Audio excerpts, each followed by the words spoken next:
TDP Janasena party form చేస్తుంది అనుకుంటున్నాను. ఎందుకు టీడీపీ జనసేన అనుకుంటున్నారు? ఎందుకంటే వైసీపీ మీద వ్యతిరేకత ఆల్రెడీ రాష్ట్ర ప్రజల్లో మొదలైంది. సో వితౌట్ డౌట్ వాళ్ళ పొత్తు ఖచ్చితంగా ఫామ్ చేస్తుంది. సో మోర్ దాన్ 150+ సీట్స్ ఖచ్చితంగా వస్తుంది దానికి. మీరేమో టీడీపీ జనసేనకు 150 అంటున్నారు, జగన్ గారు ఏమో సంక్షేమ పథకాలు ఇచ్చాము, సో ఈసారి 175 అంటున్నారు కదా. మరి వై నాట్ 175 ఆయన అంటున్నాడు, ఆయనే సిద్ధమని చెప్తున్నాడు. అన్ని పథకాలు ఆయనే గెలిచేటప్పుడు ఎందుకు ఆయన జనాలకు రాలేకపోతున్నాడు? ఎందుకు ఒక మీడియా మీటింగ్ ఇప్పుడు మీరు మీడియా మిత్రులే, మీరు ఒకసారి వెళ్ళి జగన్ ప్రశ్నించవచ్చు కదా. ఎందుకు 3 రాజధానులు అన్నారు, ఒక రాజధాని కట్టినాడా? ఎందుకు ఒక మీడియా సమావేశం పెట్టలేదు? కరెక్ట్గా చేసింటే ఏదైనా సరే మాట్లాడుతాడు కదా. సో ఆయన వెళ్ళి అడిగితే ఇంకా బాగా తెలుస్తుంది. అలాగే టీడీపీ జనసేన పొత్తు పెట్టుకుంది కదా, దాని గురించి ఏమనుకుంటున్నారు? సో ఖచ్చితంగా చంద్రబాబు నాయుడు గారి ఎక్స్పీరియన్స్ అనేది చాలా అవసరము. అది కానీ జగన్ పరిపాలనకి చంద్రబాబు నాయుడు పరిపాలనకి ఇద్దరి మధ్య తేడా ఏంటంటారండి? జగన్ పరిపాలన బోడిగుండ అయితే చంద్రబాబు నాయుడు పరిపాలన కనీసం బొచ్చైనా ఉండేది. ఇదే బెస్ట్ డిఫరెన్స్. ఇంకా అలాగే సో 2019లో వైసీపీ 150 సీట్లు వచ్చాయి కదా, ఈసారి ఎన్ని రాబోతున్నాయండి? దేనికంటే వైసీపీకి 150 సీట్లు వచ్చాయి కదా 2019లో, ఈసారి ఎన్ని రాబోతున్నాయి? వాళ్ళే ఐపాక్ సర్వే అని చెప్పారు కదా, 30 సీట్లు రావచ్చేమో మళ్ళీ. ఇప్పుడు పవన్ కళ్యాణ్తో పొత్తుతో రావడం ఏమైనా కరెక్ట్ అనుకుంటున్నారు టీడీపీకి? ఇప్పుడు జనసేన అంటే కోస్తాంధ్రలో చాలా బలమైన శక్తిగా ఎదుగుతుంది. అంటే కాపు సామాజిక వర్గం కానీ దాని నుంచి. సో దానివల్ల ఇప్పుడు చంద్రబాబు నాయుడు అనేది ఆల్రెడీ క్యాడర్ గ్రామ స్థాయిలో ఉంది. ఇప్పుడు ఫర్ సపోజ్ రాయలసీమ కానీ ఇటు సైడ్ పోల్చుకుంటే టీడీపీ బలంగా ఉంది, అటు సైడు జనసేన బలంగా ఉంది. సో ఈ రెండు కలవడం వల్ల రాష్ట్రానికి కావాల్సిన పొత్తు ఖచ్చితంగా ఆశాజనకంగా ఉంటుందని ఆశిస్తున్నా. మరి చంద్రబాబు నాయుడు గారు గవర్నమెంట్ ఫామ్ చేస్తే మరి ఎలాంటి డెవలప్మెంట్ కోరుకుంటున్నారు మీరు? సో ఆల్రెడీ ఆయన పర్టికులర్ ఎగ్జిస్టింగ్ డెవలప్మెంట్ చేశాడు. అంటే అమరావతిని మిడ్ స్టేట్లో ఉండగా స్టేట్ గవర్నమెంట్ పవర్ ట్రాన్స్ఫర్మేషన్ అయింది జగన్కి. సో దానివల్ల ఆ డెవలప్మెంట్ అనేది అక్కడ హోల్డ్లో వెళ్ళిపోయింది. సో ఆయన వస్తే మళ్ళీ ఫర్దర్గా అమరావతి క్యాపిటల్గా కంటిన్యూ అయితే సో సర్టెన్ ఫ్యూచర్లో కంప్లీట్ అవుతుంది. ఇప్పుడు జగన్ గారు ఏమో నేను ఇచ్చిన సంక్షేమ పథకాలు గట్టిగా ప్రజల్లో వెళ్ళినాయి, డెఫినెట్గా నేను 175 రిటర్న్ ఇస్తారంటున్నారు. సో దాని మీద మీ అభిప్రాయం ఏంటి? సో నేను యాక్చువల్గా జగన్కి పిచ్చి అభిమాని. వైఎస్ఆర్ అంటే నా గుండెలో రక్తం ఉన్నట్లు. కానీ ఆయన ప్రతిపక్ష హోదాలో ఉన్నప్పుడు ప్రత్యేక హోదా కోసం గన్నవరం ఎయిర్పోర్ట్లో హోదా చేసినాడు. జలదీక్ష రాయలసీమ కోసం అని తుంగభద్ర ప్రాజెక్టులు పెరిగిందని దానికోసం దీక్ష చేసినాడు. అధికారంలో రాకముందు ఆయన ఇచ్చిన హామీలు ఆకాశాన్ని అంటినాయి, అధికారంలోకి వచ్చిన తర్వాత పాతాళంలో ఉన్నాయి. అయితే 1 ఓట్లో 2024 ఎవరైనా సీఎం చూడబోతున్నారు? మీరు నన్నే కాదు బ్రదర్, ఎవరిని అడిగినా అందరికీ ఇంటర్నల్ టాక్ ఏంటంటే జనసేన టీడీపీ పొత్తు అనేది ఖచ్చితంగా గెలుస్తుంది. అది ఎందుకు గెలుస్తుంది అంటే వాళ్ళు ఏదో గ్రేట్గా చేస్తున్నారని కాదు, ప్రజల్లో వైసీపీ పైన వ్యతిరేకత ఖచ్చితంగా వాళ్ళకు లాభదాయకంగా మారుతుంది అంతే. Okay right. ఆయన ఇప్పుడు మనకు ఆంధ్రప్రదేశ్లో ఎలక్షన్స్ రాబోతున్నాయి కదా, ఏ గవర్నమెంట్ వస్తుంది అనుకుంటున్నారు? ఏది వస్తుంది అనేది అంచనా లేదు, కానీ చంద్రబాబు నాయుడు గారు వస్తే బాగుంటుంది అనేది ఆలోచన. ఆయన జగన్ గారిని ఎందుకు వద్దంటారు? ఆయన వద్దనుకోవట్లేదు, ఈయన రావాలంతే. జగన్ గారికి చంద్రబాబు నాయుడు గారికి ఇద్దరి మధ్య తేడా ఏంటంటారండి? ఆలోచన విధానం అన్న. ఈయన సీనియర్, ఈయన ఆలోచనకి ఆయన ఆలోచనకి తేడా ఉంది. సో కొంతమందికి అది అర్థం కావట్లేదు అంతే. అలాగే టీడీపీ జనసేన పొత్తు పెట్టుకున్నారు కదా, దాని గురించి ఏమనుకుంటున్నారు? పెట్టుకోకుండా ఉంటే బాగుండేది అనిపిస్తుంది అన్న, నా ఒపీనియన్ అంతే. వాళ్ళ గురించి కాదు, కానీ పెట్టుకోకుండా ఎవరు అంటే లాస్ట్ టైం సింగిల్గా పోటీ చేశారు, ఇప్పుడు కూడా అలా చేస్తే బాగుండేది అనేది నా ఆలోచన. ఎందుకంటే జనాలు ఆల్రెడీ తెలుసుకొని ఉన్నారు ఏం చేద్దాం ఏం చేయొద్దు అన్నది. సో కలవడం కరెక్ట్ కాదన్నది నా ఆలోచన.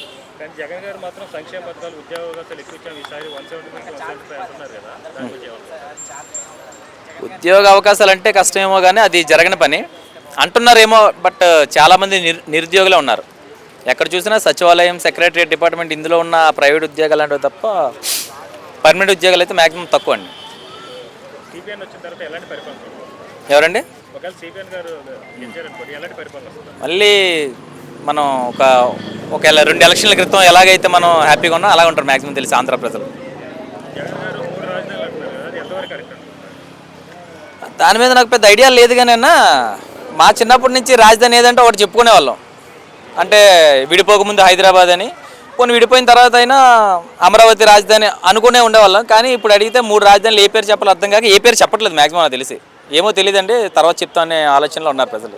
సో ఈసారి 2024లో కూటమిలు ఎన్ని సీట్లు గెలవచ్చు?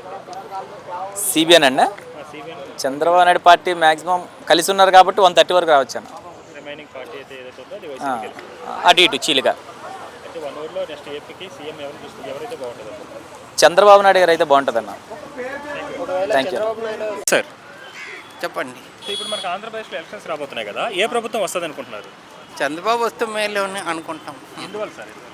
ఏం డెవలప్మెంట్ లేదు కదా. కానీ జగన్ గారు మాత్రం సంక్షేమ పథకాలు ఆంధ్రప్రదేశ్ ఉద్యోగ అవకాశాలు ఎక్కువ ఇచ్చాము ఈసారి గట్టిగా గెలుస్తామంటున్నారు. ఏమో ఆయన ఎవరు మన చేతిలో ఏముంది. ఇప్పుడు చంద్రబాబు నాయుడు గారు పవన్ కళ్యాణ్ గారు ఇద్దరు కలిసారు కదా, దాని గురించి ఏమనుకుంటున్నారండి? మంచిదే కదా సార్ కలిసి ఉంటే. కానీ వైసీపీ వాళ్ళు మాత్రం పవన్ కళ్యాణ్ చంద్రబాబు నాయుడు దగ్గర ప్యాకేజ్ తీసుకొని జాయిన్ అయ్యాడు అంటున్నారు. దాని గురించి ఏమంటారు? అదంతా ఊరికే ఇది కదా. సరే థ్యాంక్ యూ సార్. ఇప్పుడు మనకి ఏపీలో ఎలక్షన్స్ రాబోతున్నాయి కదా, నెక్స్ట్ సీఎం ఎవరు వస్తే బాగుంటుందని మీరు భావిస్తున్నారు?